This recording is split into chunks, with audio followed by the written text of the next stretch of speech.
In our last video, we learned what SMS marketing really is. Today, we'll learn how to get started. Now, if you missed the last video, I highly recommend that you watch it. But in short, SMS marketing or text message marketing is the future of building loyalty and boosting conversions for your online store. And it's currently outperforming email click-through rates by 10 times.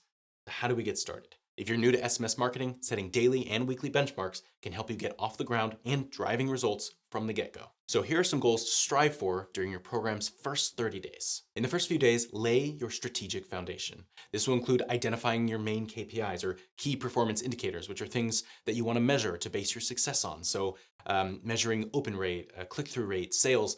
Pick what you want to measure, and if you don't know, open rate is a really good place to start. In those first 3 days, you'll also want to determine your list growth strategy. Create triggered welcome messages and personalize your autoresponder text message. This will set up the necessary actions to run in the background so that you can focus on building this channel. Next, it's time to move forward with your strategy. This can be anything from phone number fields in all of your forms or just starting to collect them in abandoned cart pop-ups. Those convert really well. Then, even if you only have a couple contacts, send your first campaign message or your first broadcast text. Next, begin laying the foundation for a return on your investment. Start testing your campaign messages to find out their ideal cadence. And you can play with different messages going to different segments like potential customers, new customers, or repeat customers to create your segmentation strategy. Then send out your first segmented messages. Then once the baseline is created, implement new strategies you find here or in your own research. Invite email subscribers to sign up for your text messages, grow your SMS list via social media,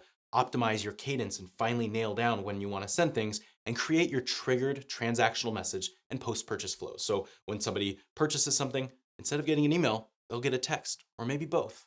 Then moving forward from there, start the optimization process. Discover the ideal sign-up flow for your audience. Start testing your triggered messages. Integrate with your CX platform or your support team and keep growing your list. Now, I know this is a lot, and that's okay. You don't have to start this tomorrow. Some of you don't have anybody on your phone list or your SMS list. That's okay.